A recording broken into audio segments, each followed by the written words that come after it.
Jadi gini, saya ini ngurus abang saya yang stroke 2 tahun yang lalu. Saat stroke dia ditinggal istrinya, digugat cerai. Dengan keadaan saya yang gimana dong, nggak bisa sedih. Mohon minta pencerahan. Iya. Saya tugasnya cuman pekerja sosial di bidang posyandu sama pedagang kue 2000-an. Alhamdulillah saya tinggal di rumah orang tua yang diberikan oleh keponakannya. Saya 5 bersaudara, kebetulan saya anak bungsu, makanya saya sedikit berisi.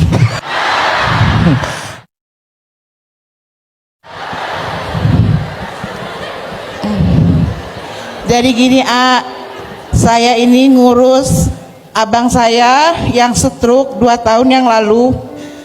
Saat stroke dia ditinggal istrinya, digugat cerai. Dengan keadaan saya yang gimana dong, nggak bisa sedih. Kebetulan abang saya itu stroke, diantarkan dari rumah keluarga istrinya karena dia jatuh di jalan. Tapi dia tidak diurusin sama istrinya kebetulan di luar kota.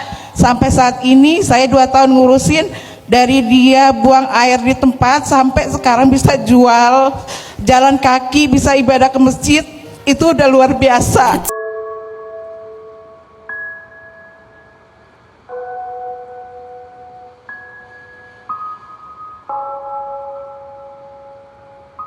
Tapi yang buat saya sedih, kadang orang sakit itu banyak ujiannya yang diberikan kepada saya di saat ekonomi saya sedang susah.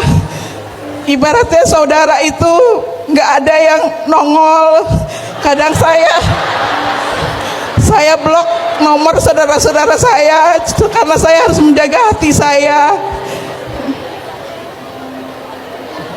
Yang mau saya tanyakan, salah nggak saya bukan memutuskan silaturahmi dengan keluarga, tapi saya sedih karena di saat keluarga yang ini sakit tapi tidak ada yang care. Hanya ada kakak saya yang perempuan, saudara laki-laki 2 juga tidak bisa, ibaratnya membantu bawa ke rumah sakit aja, untuk membawa, sekedar membawa enggak, apalagi menafkahi. Karena sampai saat ini dia masih di rumah karena saya yang ada di situ, karena saya menempati rumah yang ibaratnya orang tua. Jadi seolah-olah saya yang bertanggung jawab atas keluarga saya. Apa saya salah?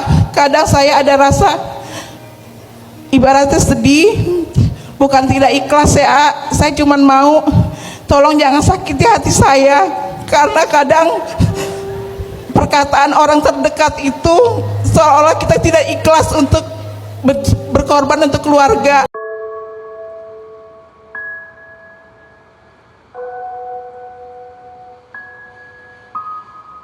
Ada dari keluarga itu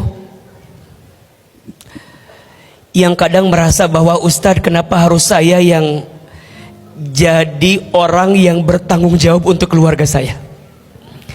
Makanya biasanya kalaupun ada anak 3 gitu ya, pasti ada 1 anak yang paling care dengan keluarga, dan boleh jadi ada anak lain yang mungkin gak peduli dengan keluarga. Banyak.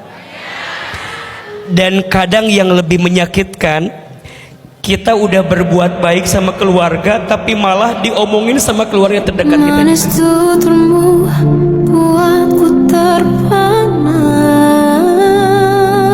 Tidak salah teteh menjaga jarak untuk menjaga hati.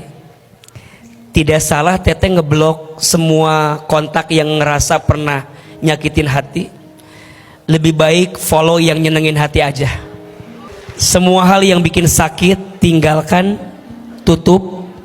Bukan berarti mutusin silaturahmi, tapi disitulah kita bisa menemukan bahwa menjaga hati butuh waktu. Dan teteh buktikan saja bahwa omongan saudara tuh nggak benar sama teteh. Jangan tinggalin kakak yang sakit itu, karena percaya boleh jadi teteh nanti masuk surga karena selama di dunia ngurusin kakak yang sedang sakit.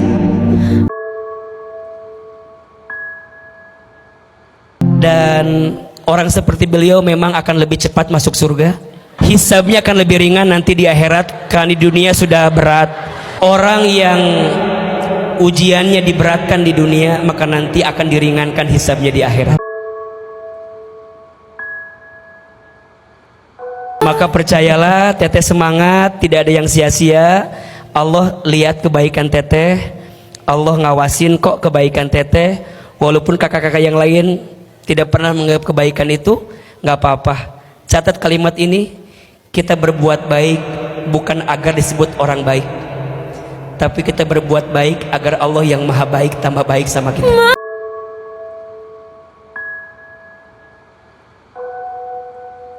Dan kuncinya, mohon maaf, jika kita berbuat baik karena Allah, jangan berhenti kebaikan kita karena ucapan manusia. Kadang yang paling melelahkan dalam hidup ini bukan masalah yang datang bertubi-tubi, tapi menjadi kuat setiap hari. Tersenyum padahal hati sedang retak, menguatkan orang lain padahal diri sendiri sedang runtuh, hampir jatuh. Dan tidak ada yang tahu betapa seringnya kamu ingin berhenti. Bukan menyerah, hanya ingin berhenti sebentar untuk menarik nafas dan menguatkan hati yang mulai lelah.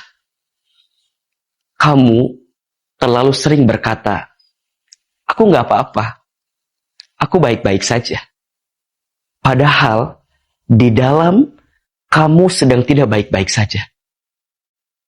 Kamu terlalu sering mengatakan kuat, ingin terlihat kuat, sampai orang lupa bahwa kamu juga butuh dipeluk, butuh dikuatkan, butuh diingatkan. Dengar ya, Allah tidak pernah memintamu untuk selalu kuat, tapi Allah hanya memintamu untuk tetap tenang meski dalam keadaan lemah. Menangislah kalau memang itu yang kamu butuhkan. Berhentilah sejenak kalau itu yang membuat kembali dirimu menjadi utuh. Karena ternyata tidak semua luka harus kamu sembunyikan, dan tidak semua beban harus kamu pikul sendirian.